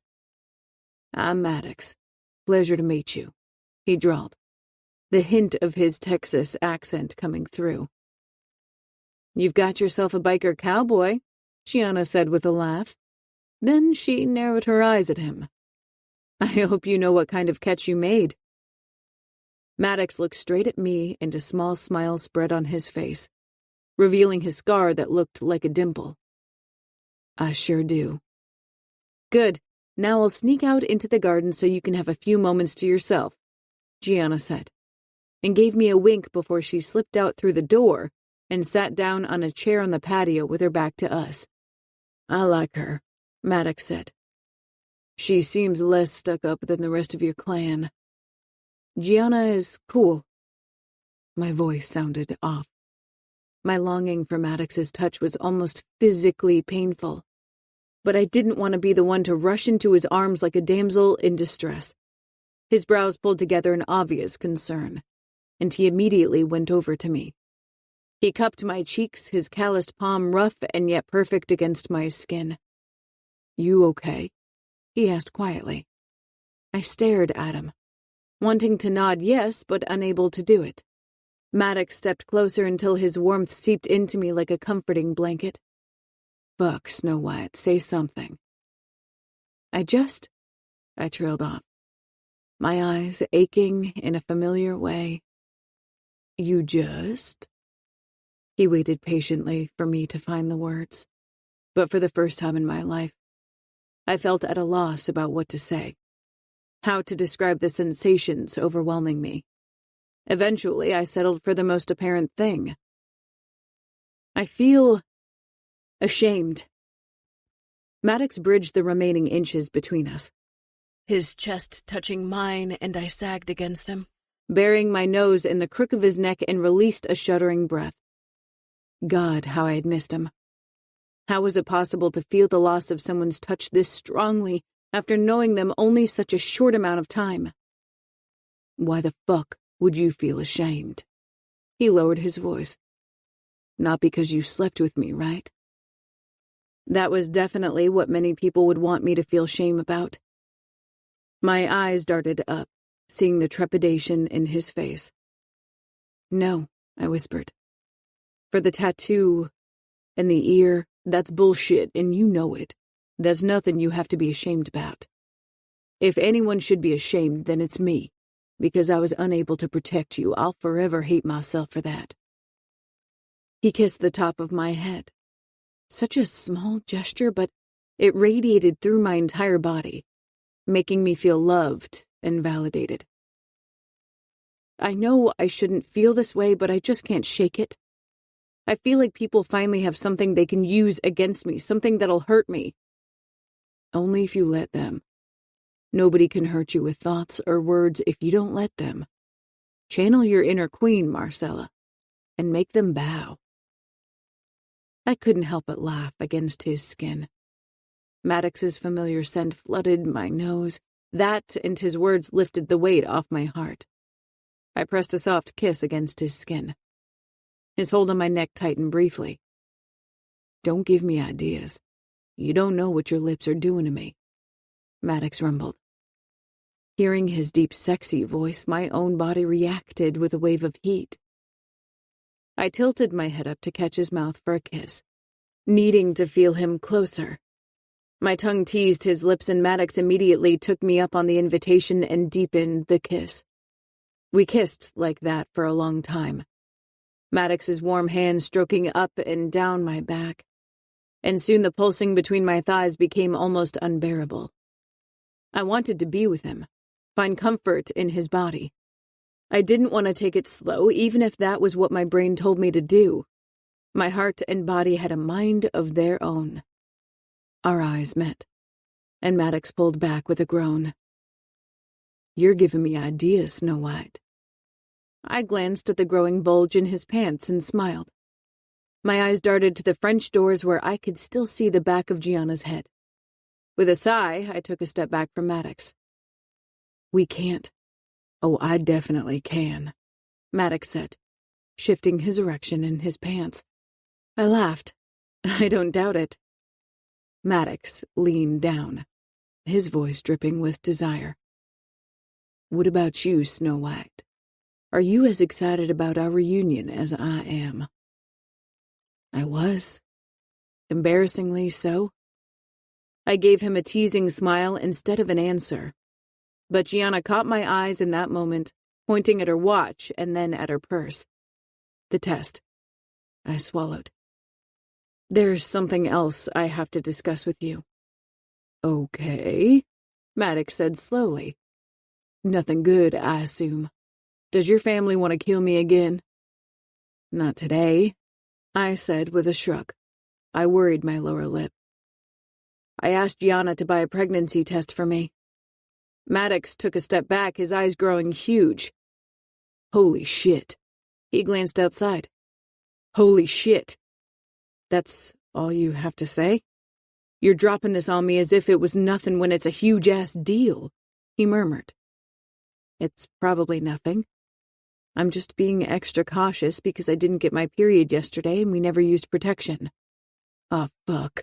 I was such a stupid asshole. We both should have known better. He shook his head. I've always used protection until you. He groaned, running a hand through his hair, tousling it completely. Fuck, you realize your old man is going to cut off my balls and stuff them in my mouth so I'll choke on him. I couldn't deny it.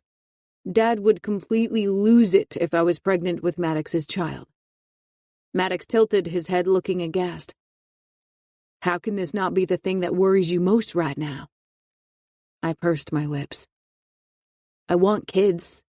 Of course not now, but even if I got pregnant unplanned, I'd be fine. I'd love the baby and my family would support me. I searched his eyes. You wouldn't have to worry about it. Maddox slid his arm around my waist. Let me be clear. I sure as fuck would worry about it and take care of it and you. I never thought about having kids and definitely not now, but if I put a baby inside of you, then I'm going to be a father to it and I'll help you raise it. He shook his head in shock again. Holy shit, don't take this the wrong way, but I hope you're not pregnant. I want us to figure us out first. You're right. I feel the same way. I was glad that Maddox wanted to take care of the baby. If he had refused to even consider the possibility of taking care of it, he wouldn't have been the right man for me. I want my family to accept you before we grow our own family. I blushed. We were still too early in our relationship to consider kids, but I wanted kids, and I wanted to be with Maddox. I think we need to sit down and talk. Really talk about how we can make us work, I said quietly. We love each other. What else do we need? I had never said that I loved him, and I still didn't feel ready to say it aloud. I mean, I love you, Maddox said. Love doesn't exist in a void. It has to withstand outside influences, some of which won't be in its favor.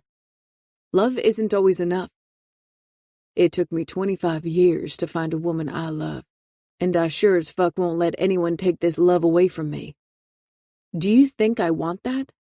But we need to make sure we're on the same page, or at least in the same book. Oh, no book references, please. I don't even remember the last time I was forced to read. That was probably the problem, that people forced you to do something. Anyway, that's not the point. If I'm pregnant, we'll have to marry, and even if I'm not, people will expect us to seal the bond if we want to be together. Whoa, Snow White. One step after the other. Marriage is a big-ass step for me. Not sure I want to discuss it tonight. Gianna knocked gently on the door and stepped inside. Judging from the look of horror on Biker Boy's face, I guess you told him? I'm not horrified of a possible baby, only about losing my dick and balls to Luca's wrath. Gianna nodded sagely. I suppose that will be your fate if he finds out. But I should tell you that my sister Aria will probably assist him. I doubt she'll be happy if you get Marcy pregnant out of wedlock and before she gets a degree. Maddox let out a half-hearted laugh. Gianna handed me the test.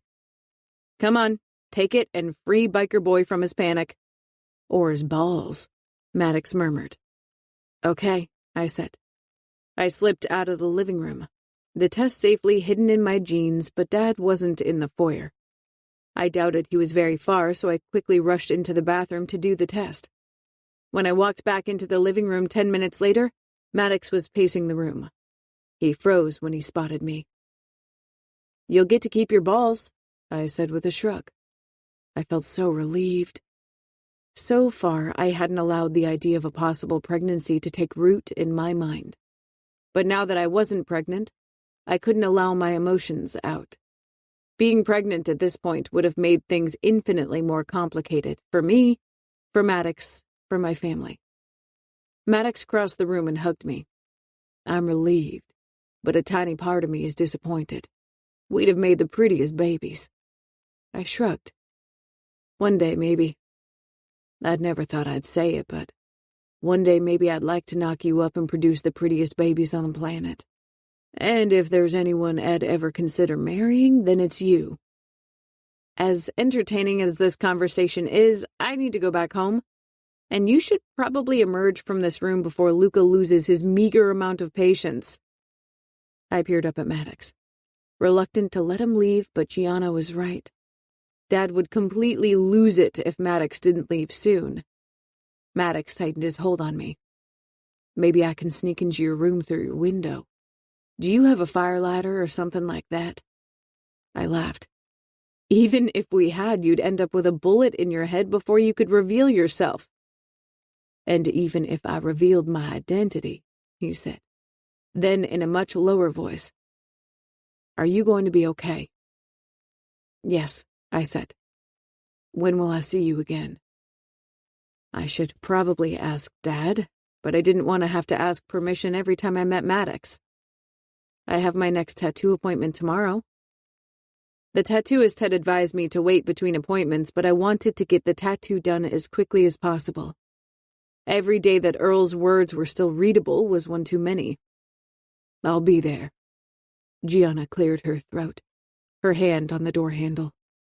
I pulled myself away from Maddox, but he tugged me against his chest once more and stole another kiss before I could finally bring distance between us. When Gianna opened the door, Dad was already in the foyer, looking grim.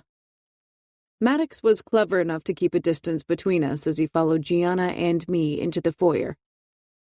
Next time you better send me a message before you drop by, Dad said, as a way of goodbye, as he led Maddox outside. Maddox gave him a sardonic smile before he sent me a wink. Then he disappeared from view, and Dad closed the door. He turned around, searching my eyes.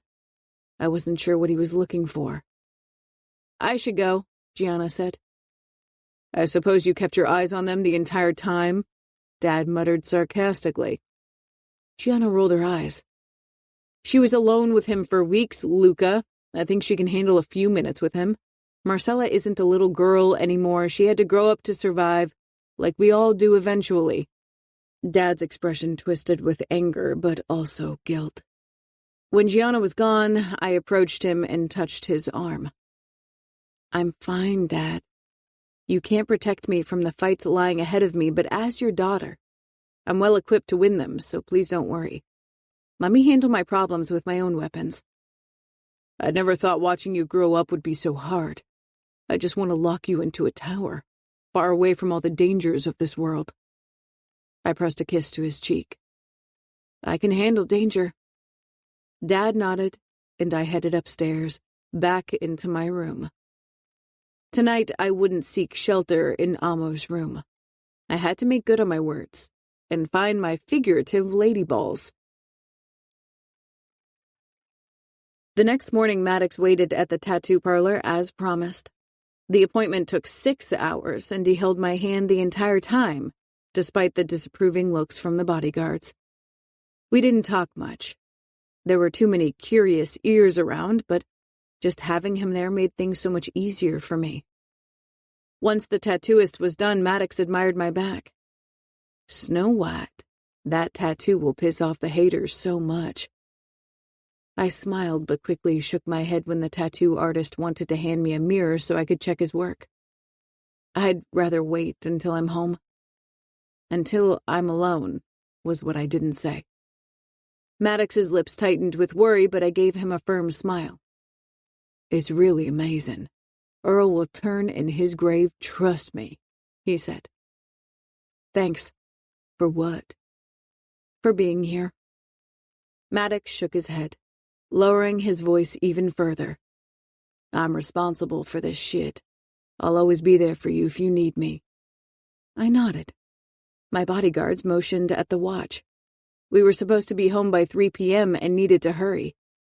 I wish I could see you tonight. Maddox murmured shortly before I slipped into the limousine that would take me home. I know, I said. I longed for him too, but another visit would probably send Dad over the edge. I'm going to Growl's shelter in the morning to visit Santana again. I'll be there. Then I can check on the 2 dogs I saved from Cody's junkyard. Maddox looked ready to kiss me goodbye, but I gave a small shake of my head. Not in public, he said. I didn't miss the bitter note to his voice. Maybe I was being a coward. but I had had enough on my plate and couldn't deal with another public scandal right now. I didn't look at my tattoo until I was alone in my room that evening. After changing into my nightgown, I removed the cover and checked the tattoo in the mirror. I'd never considered getting a tattoo. I had seen the occasional piece of body art I'd admired for its artistic value, but I'd never understood the need to decorate my skin in such a permanent way. Earl White hadn't given me a choice. Mom always said women weren't given many choices in our world, even today. Every choice was a duty in disguise with only one right decision, and endless options to fail. But I had taken my choice back, had it ripped from the cold, dead hands of Earl White. The ugly words he'd forced into my skin were no longer visible. The tattoo artist Dad had paid extra had done a fabulous job. What once read Vidiello Whore now simply stated Vidiello, and where the whore had been below my name, I now had a gorgeous crown. It was intricate with gemstones and red satin inlays. The contrast of the red against my pale skin was gorgeous. It really was a masterpiece. People had called me spoiled princess for so long, I might as well ink a crown into my skin. Maddox was right. Many people would be annoyed by my choice of tattoo. But I'd rather they despise me for being a spoiled princess who crowned herself than that they pitied me for words forced into my skin. My choice. Chapter 12. Maddox. I rode through New York until the late hours. I preferred the hum of my bike to the deafening silence in my new apartment. I'd never lived alone. Most of my life I'd lived under the same roof with loudmouthed bikers. Silence was foreign to me. I had on occasion felt lonely in the past, especially when I was younger and trying to find my place in Earl's house and in the club. But afterward, I'd always had the company of my biker brothers or club girls. Now, I didn't have anyone to turn to. The people I'd once called brothers were far away and possibly the enemy. And the people I'd called the enemy still wanted me dead. My list of enemies was stacking up dangerously high. And the woman who was the reason for everything, I couldn't even see her to convince myself that it was worth it. I was becoming a fucking pussy. When I returned to my place shortly after midnight with a six-pack of beer to keep me company, I realized that I'd missed 3 messages while on the road. One was from Luca, one was from Growl, and the last was from Marcella. I opened the latter first, worried she'd needed me and I hadn't seen her message in time. But all it said was, "You were right. They're going to be pissed because of the crown. P.S. I miss you." I grinned and quickly typed a reply. "I hope I'll get to see their stupid faces when you reveal the tattoo. P.S. I miss you too." I shook my head. I'd never texted with a girl like this, telling her I missed her, any kind of emotional bullshit really. After a gulp of my beer, I opened Luca's message. "Be at Growl's at 9 a.m. No greeting, no reason why, just a simple order. I wrote and deleted several replies that would have given me plenty of satisfaction, but probably would have made Luca less inclined to let Marcella see me. I emptied the rest of my bottle before I finally wrote, "Yes, boss." He'd probably realized the hidden sarcasm, but it was the best I could do. Now the message from Growl wasn't all that surprising. I opened it. "If you want, you can have breakfast with the shelter crew at 8. I smiled. Growl was really an okay guy. "I'll be there. Should I bring anything?" I'd actually never been invited to breakfast. It was such an ordinary thing to do, especially considering how Growl looked. "Be hungry." That wouldn't be the problem. I'd spent the last few mornings eating stale gas station donuts and coffee that had a chicken broth aftertaste. When I pulled up in the driveway of the shelter, Growl's car was already parked in front of the house. Another car I had never seen before was parked right beside it. I felt strangely nervous, which was completely ridiculous. But this felt like the first test of many to become part of Marcella's world, and while I'd never wanted to be part of it, I did now because of her. Even in my wildest dreams, I couldn't imagine Marcella as an old lady who spoke only when spoken to, and accepted the wild lifestyle of a motorcycle club. Either I became part of her world, or our worlds would never merge. The door to the house opened and Growl waved me in. I was surprised to find a beautiful woman with brown hair in her late 30s inside preparing pancakes and hash browns. 2 massively muscled pit bulls sat beside her. A tattoo peeked out under her high ponytail, and it was obvious that she was very fit. "Your wife?" I asked Growl. Pride and adoration filled his harsh face. "Yes, my wife Cora." Cora turned, wiped her hands on a dish towel, and came toward me, followed by her 2 dogs. She held out her hand with a warm smile. "Nice to meet you. Growl told me a lot about you." I grimaced. "I doubt anything good." She shook her head with a smile at her husband. "Actually, most of it was good." I glanced at Growl, who looked mildly uncomfortable. He went into the next room and gruffly ordered the shelter kids to come in for breakfast. Soon everyone was gathered around the old wooden table. 4 shelter kids who looked as if they'd had it at least as rough as the dogs in the kennels outside, Cora, Growl, and me. Conversations mostly revolved around the dogs, and for a while I forgot that there even existed something like the enmity between the Familia and what was left of Tartarus. The sound of an engine made Growl get up from his place. Soon Cora and the guys disappeared. "Luca arrived with a few other soldiers you'll probably be working with soon." I followed Growl's gaze out toward the black limousines that had pulled up. Luca got out of the first car. A part of me hoped Marcella would be with him, but I wasn't surprised when she didn't get out. Luca probably didn't want his men to see us together so soon, if ever. 3 men followed Luca into the kitchen, all of them around my age, I would guess. I told them what I knew about former hiding places of Tartarus, but stayed vague when it came to Gunnar and my brother. I might be working with Luca for Marcella, but now that she was safe, I wouldn't put my brother in more danger than he already was. The 3 men by Luca's side eyed me with suspicion, but neither of them was particularly unfriendly. I didn't trust them anyway. Maybe it was habit. At this point, it was difficult to say if I could trust my instincts. My enemy compass was completely out of whack.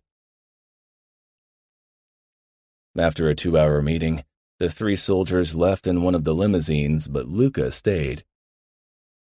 "I guess you'll stay to watch Marcella," I guessed, not bothering to hide my annoyance. Marcella was 19, not 9. A fact that Luca obviously preferred to ignore. "Growl will keep an eye on her. I can trust my men. I'm only here to tell you that you'll do a few missions with my men once your injuries have healed. Thanks for your concern. I'm fit enough." Luca ignored my comment and got up.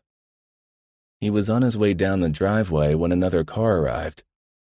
This time, Marcella got out of it.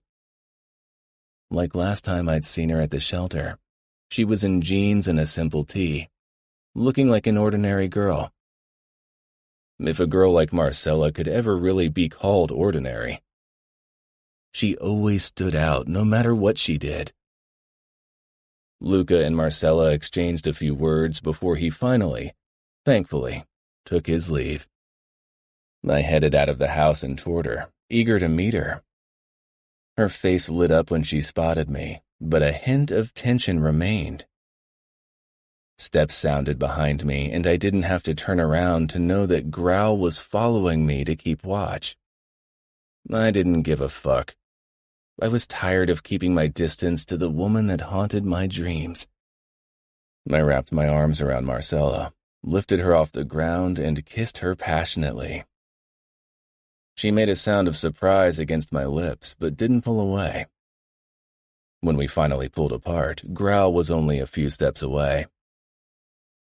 Growl glowered at me before he sent Marcella a questioning look. "Is he allowed to be so close to you?" I really liked him most of the time, but in moments like this, I wanted to kick his tattooed ass. "I want him close," Marcella said, her expression taking on a stubborn gleam.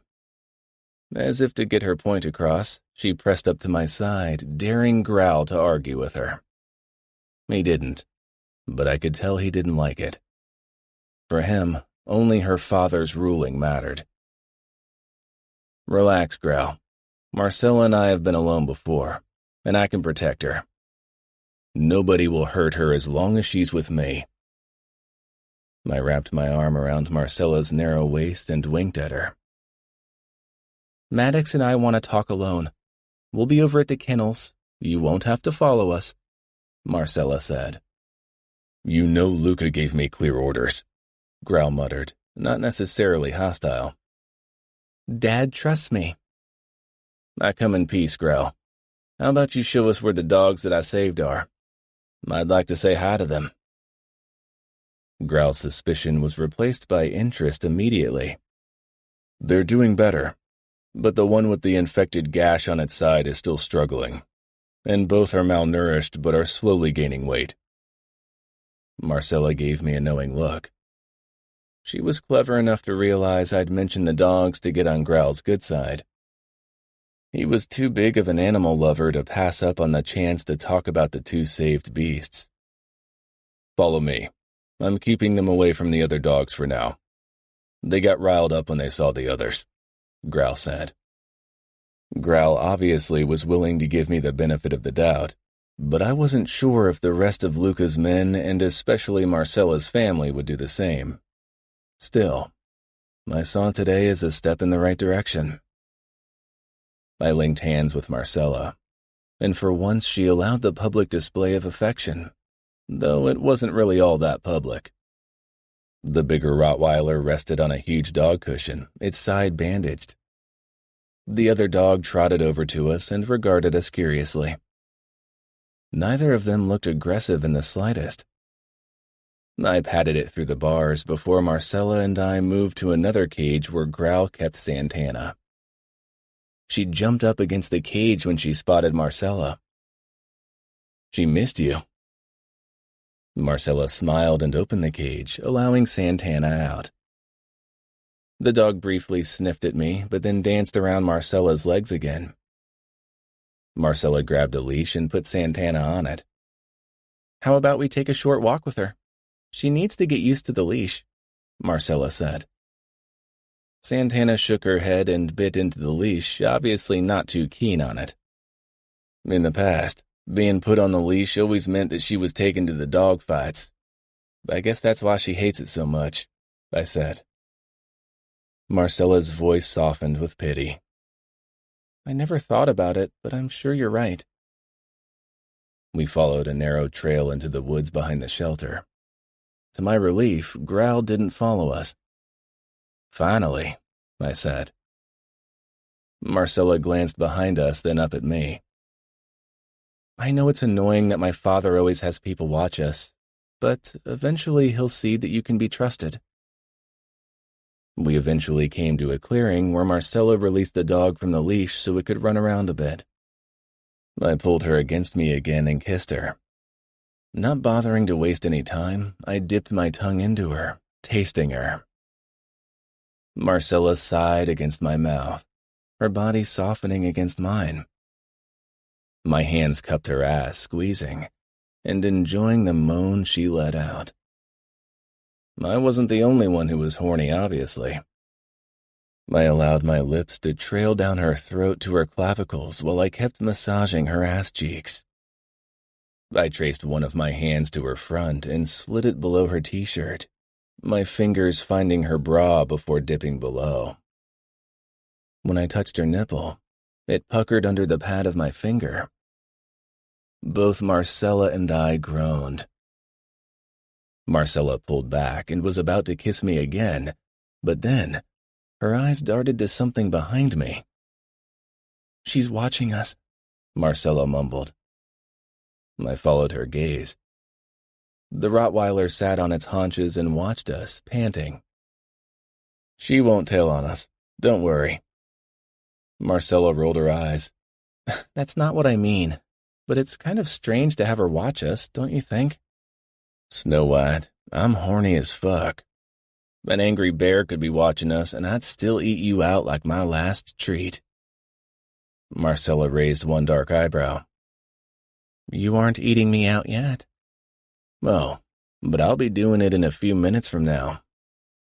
I kissed her again, my fingers teasing her nipple, twisting and tugging the little nub until Marcella was writhing against me. She tore her lips away from mine, looking up at me with hooded eyes.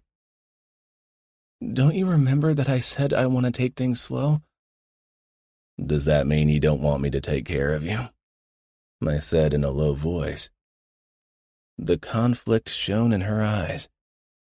If I were a better person, I would have stopped teasing her nipple and squeezing her perky ass cheek to make the decision easier for her. But I'd never in my life desired a woman more than I did Marcella. And not just that. I just want to be close to you after the shit show of the last few days. I want to remind myself why it's worth it. Do you need reminding? When I look at you, that's reminder enough. But whenever I see you, I just want to be as close to you as possible. Marcella stood on her tiptoes and captured my lips for another kiss. I know what you mean. I feel the same way. I promised myself to take things slow because it seemed like the reasonable thing to do considering how our relationship had started. Surprise washed through me, hearing her say that she considered what we had a relationship. Marcella. Maddox looked stunned by my comment.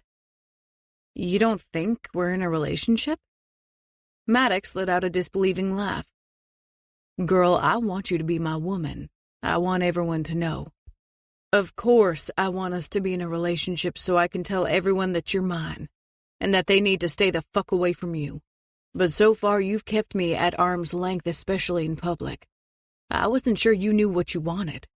Maybe you only wanted a bit of fun with me. Maddox was right. I hadn't owned up to my feelings for Maddox in public. I'm being a coward, I know. But I just need a little more time to make us public, but that doesn't mean I don't want us to be together behind closed doors. Is that enough for you now? I take whatever you're willing and ready to give me. I pushed up on my tiptoes and kissed Maddox even harder. He didn't need any encouragement, though. His fingers slipped back inside my bra and tugged at my nipple in the most delicious way. The sensation spread all the way to my pulsating center. I need you, I whispered. I'm here, Maddox murmured. I need your touch, your mouth. Maddox fell to his knees before me without warning and shoved my skirt up, leaving hot, open-mouthed kisses on my naked belly, while his fingers unbuttoned my jeans. When the last button popped open, he tugged my jeans and panties down impatiently. My eyes darted to Santana once more. She'd stretched out on the grass and was watching us through half-closed eyes. I wished she would just sleep. I wasn't sure if I could let loose with her watching us like that. Maddox tugged at the legs of my jeans until I stepped out of them, standing in the middle of the woods completely naked from my belly down. I was about to voice my uncertainty, but then Maddox pressed a firm kiss to my mound right against my clit. I gasped and held on to his head. Any protest died on my mouth as Maddox dove between my folds, teasing my clit with his piercing. I threw my head back. staring up at the cloudy sky as Maddox circled my nub. Part your legs for me, Snow White, so I can really taste you. I widened my stance, feeling the cool autumn air touch my heated flesh before Maddox's mouth covered it once more. I moaned when his tongue pushed into me. My hips rocked back and forth, driving him deeper. I rode Maddox's tongue with abandon, sliding back and forth, almost delirious from the feel of it against my clit. Maddox allowed me to chase my own pleasure, to take it. He watched me, and eventually I returned his gaze,